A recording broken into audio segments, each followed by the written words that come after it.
एक बहुत खूबसूरत लड़की सामने से चलती हुई आती है। वो हमारे बिल्कुल बगल से गुजर कर चली जाती है। हम पीछे पलटकर उसे देखते हैं, लेकिन तभी वो लड़की भी पलटकर देखती है। और जब हमारी आंखें उस लड़की से मिलती हैं तो ना चाहते हुए भी हमारी नजरें झुक जाती हैं। हम उससे ज्यादा देर तक आंखें भी नहीं मिला पाते। हालांकि हम दोनों के बीच कोई बातचीत नहीं हुई। मैंने उसे देखा, उसने मुझे देखा, लेकिन 3 सेकंड तक भी मैं उससे आई कांटेक्ट नहीं कर पाया। ऐसा अक्सर सभी की जिंदगी में होता है, और ये बात सिर्फ सुंदर स्त्री की नहीं है। जीवन में बहुत से लोग ऐसे होते हैं जिनसे हम आंखें मिला के, उससे रूबरू होके पूरी तरह से बात ही नहीं कर पाते। कहना कुछ होता है, कह कुछ जाते हैं।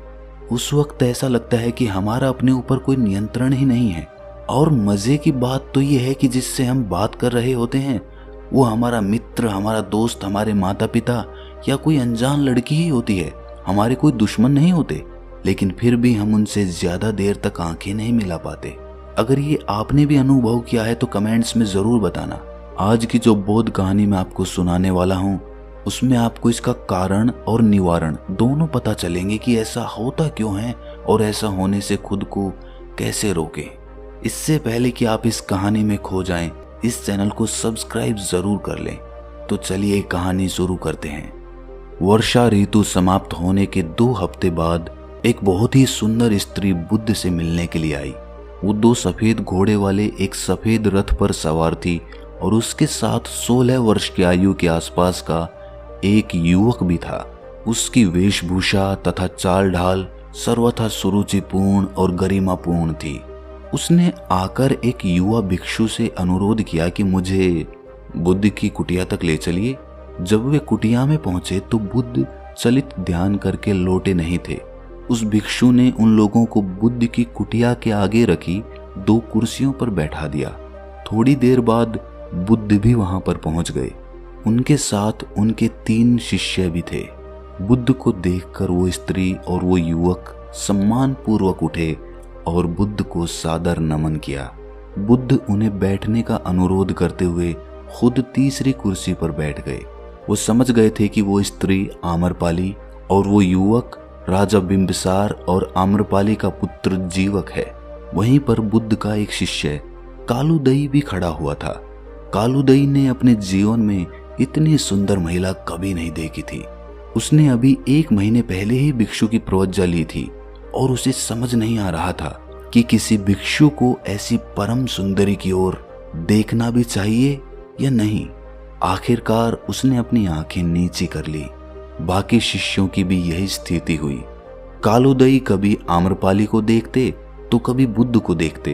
वो देख रहे थे कि बुद्ध की दृष्टि कितनी सहज और सौम्य है। उनका मुखमंडल चंद्रमा की भांति शांत और सुंदर था। उनकी दृष्टि कृपापूर्ण और स्पष्ट थी।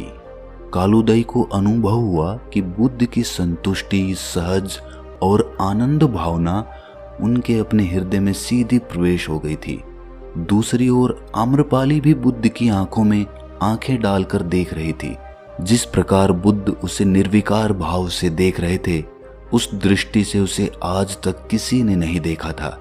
जहां तक उसे याद है, लोग उसे देखकर उलझन में पड़ जाते थे या फिर उनकी आंखों में इच्छा झांक रही होती थी। बुद्ध तो उसे इस प्रकार देख रहे थे जैसे किसी मेघ या सरिता या पुष्प को देखते थे। आम्रपाली को लग रहा था कि वो गहरे में झांक कर उसके हृदय के विचारों को भी समझ लेंगे। उसने हाथ जोड़कर अपना और अपने पुत्र का परिचय दिया। मैं आम्रपाली हूँ और ये मेरा पुत्र जीवक है जो चिकित्सक बनने के लिए पढ़ाई कर रहा है। हमने आपके विषय में बहुत सुना है और आपसे मिलना चाहते थे, जो आज संभव हुआ है। ये सुनकर बुद्ध ने आम्रपाली के बेटे जीवक से पूछा कि उसकी पढ़ाई और दैनिक जीवनचर्या कैसी चल रही है। जीवक ने नम्रता के साथ इन प्रश्नों के उत्तर दिए। बुद्ध समझ गए कि ये युवक दयालु प्रकृति का है और बहुत ही प्रतिभाशाली भी है। जीवक के हृदय में बुद्ध के प्रति सम्मान और प्रेम का भाव था। उसने कहा कि जब मैं अपनी चिकित्सा की पढ़ाई पूरी कर लूंगा तो मैं भी वेणुवन में बुद्ध के पास ही रहूंगा। बुद्ध से मिलने से पहले आम्रपाली ये मानकर चल रही थी कि वो बहुत से उन अन्य विख्यात गुरुओं के समान ही होंगे जिनसे वो मिल चुकी थी, लेकिन वो इससे पहले बुद्ध जैसे किसी गुरु से नहीं मिली थी। उनकी दृष्टि निश्चय ही कोमल और करुणापूर्ण थी। उसने सोचा कि ये ही मेरे उन दुखों को समझ सकेंगे जो उसके हृदय में पल रहे हैं। उनकी करुणापूर्ण दृष्टि से ही उसके बहुत से दुख दूर हो गए थे। जब उसने बोलना शुरू किया तो उसकी आंखें छलछला आई थीं। गुरुवर, मेरा जीवन दुखों का आगार है।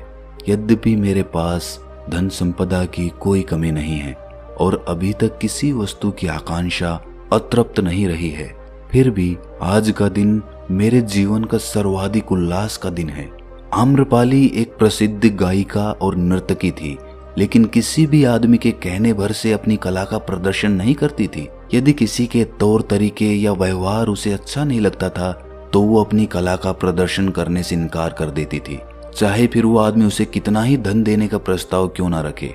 जब वो 16 साल की थी तो किसी से प्रेम करने लगी थी, किंतु उस प्रेम प्रसंग ने उसका हृदय तोड़ दिया था। कुछ समय बाद उसकी भेंट युवा राजकुमार बिंबिसार से हुई और उन दोनों में प्रेम हो गया।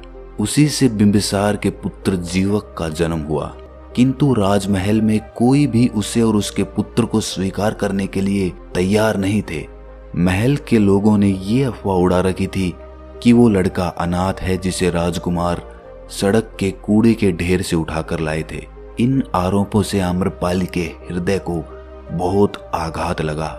राजमहल में उसे द्वेष और घृणा से भरे अपमान के घूंट पीने पड़ते थे। शीघ्र ही उसने समझ लिया कि उसे स्वतंत्र रहना है और अपनी स्वतंत्रता की पूर्ण शक्ति से रक्षा करनी है। उसने राजा बिंबिसार से बिना शादी उस महल में रहना अस्वीकार कर दिया और प्रण किया कि वो अपनी व्यक्तिगत स्वतंत्रता किसी भी कीमत पर नहीं खोएगी। बुद्ध ने सहजता पूर्वक उससे कहा, किसी दूसरी वस्तु के समान सुंदरता भी आती है और चली जाती है। ख्याति और धन संपदा भी इसी प्रकार आनी जानी होती है। ध्यान साधना करने से जो शांति, हर्ष और स्वतंत्रता प्राप्त होती है, उसी से सच्चा आनंद प्राप्त होता है। आम्रपाली, इस जीवन के जो क्षण बचे हैं उनको जियो और उनका पूरा ख्याल रखो। अपने व्यक्तित्व को बुलावे में अथवा निरर्थक आमोद प्रमोद में नष्ट मत करो। ये बात सबसे महत्वपूर्ण है। बुद्ध ने आम्रपाली को बताया कि उसे अपना दैनिक जीवन नई विधि के अनुसार कैसे व्यवस्थित करना है। प्राणायाम करो, ध्यान में बैठो, सचेतनता की भावना से काम करो और पंचशीलों के पालन का अभ्यास करो। इन मूल्यवान शिक्षाओं को पाकर वो बहुत खुश थी। वहां से विदा होने से पहले उसने कहा, वैशाली नगर के बाहर मेरे अधिकार में एक आम्रवन है जो शीतल भी है और शांतिपूर्ण भी है। मैं आशा करती हूँ कि आप और आपके भिक्षु वहां कभी पधारने की कृपा करेंगे।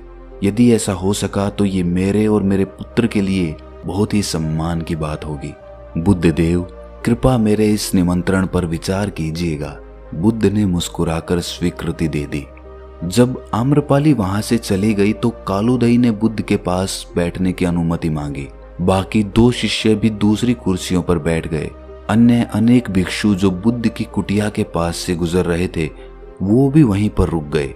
उसके बाद कालूदई ने बुद्ध से पूछा कि हे तथागत, एक भिक्षु को किसी स्त्री की सुंदरता को किस दृष्टि से देखना चाहिए, खासकर उस स्त्री को जो आध्यात्मिक साधना में अवरोधक हो। बुद्ध ने मुस्कुराकर कहा कि भिक्षुओं, सभी धर्म वस्तुतः सुंदरता और कुरूपता का विचार नहीं करते, वो उनसे परे होते हैं। सुंदरता या कुरूपता का भावबोध तो हमारे चित्त को प्रतिबिंबित करता है। सुंदरता और कुरूपता दोनों का सृजन 5 तत्वों से होता है। सरोवर, बादल, पत्ते, फूल, सूर्य की एक किरण या दोपहर बाद की धूप, सभी में सौंदर्य होता है। हमारे पास में उगे हुए ये पीले बांस भी सुंदर हैं, किंतु इन सभी का सौंदर्य किसी भी स्त्री के सौंदर्य से अधिक चित्त में विघन नहीं डालता। यदि कोई स्त्री के सौंदर्य से अभिभूत हो जाता है तो वो सधर्म के मार्ग से भटक सकता है। भिक्षुओं, जब आपने चित्त की गहराई में बैठकर देख लिया है और सधर्म की गति प्राप्त कर ली है तो सुंदर सुंदर लग सकता है और कुरूप कुरूप लग सकता है, लेकिन यदि आपने अपने भावबोध से मुक्ति प्राप्त कर ली है तो आप इनमें से किसी से बंधे हुए नहीं होते। जब कोई मुक्त आदमी सौंदर्य की किसी देवी को देखता है तो वो ये भी देख सकता है कि वह सौंदर्य प्रतिमा कितने कुरूप पदार्थों से निर्मित हुई है। मुक्त आदमी सभी वस्तुओं की अनित्यता और अस्तित्वहीनता को भी समझ पाता है, जिनमें सुंदर और कुरूप दोनों प्रकार की वस्तुएं शामिल होती हैं। इसीलिए वो ना तो सुंदर वस्तु से सम्मोहित होता है और ना कुरूप से विरक्त होता है। एक ही सौंदर्य शाश्वत है जो कभी फीका नहीं पड़ता, वो है करुणामय मुक्त हृदय जिससे किसी को दुख नहीं होता। करुणा का अर्थ है इच्छा रहित प्रेम और उसके बदले में किसी प्रकार की कोई अपेक्षा नहीं करना। मुक्त हृदय किसी प्रकार की शर्तों से नहीं बंधा होता। करुणा से भरा हुआ मुक्त हृदय ही सच्चा सौंदर्य है। जब भी हम किसी सुंदर स्त्री की आंखों में आंखें डालकर देखते हैं तो हमारे मन में उसके प्रति अनेक प्रकार के भाव होते हैं, और जब हम उसकी आंखों में देख रहे होते हैं तो कहीं ना कहीं हमारे मन को ऐसा लगता है कि कहीं वो इंसान हमारे मन के भावों को ताड़ ना ले। वो भाव प्रेम के भी हो सकते हैं, लालसा के भी हो सकते हैं, कामना के भी हो सकते हैं। अगर आपके मन में उस सौंदर्य के प्रति सिर्फ करुणा का भाव जागृत होता है तो आपका मन किसी भी भाव को छुपाने का अभिनय नहीं करेगा, क्योंकि करुणा का अर्थ है इच्छा रहित प्रेम, और वो प्रेम आपकी आंखों से झलकता है। और वैसी स्थिति में आप बहुत देर तक किसी से भी आंखों से आंखें मिलाकर बात कर सकते हैं, लेकिन इसके लिए आपके मन को अनेक प्रकार के भावों से मुक्त होना पड़ेगा, और उसके लिए आपको अपने भाव समझने होंगे, आपको अपने भाव पकड़ने होंगे।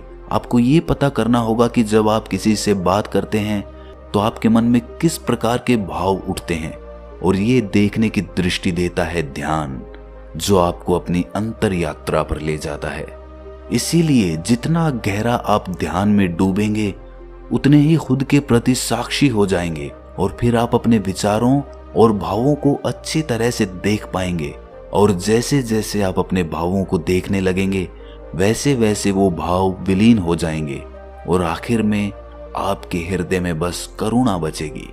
तो दोस्तों, कैसी लगी आपको ये कहानी कमेंट सेक्शन में जरूर बताना, और अच्छी लगी तो इस चैनल को सब्सक्राइब करना मत भूलना। तो मिलते हैं अगली कहानी में, तब तक के लिए अपना ख्याल रखें।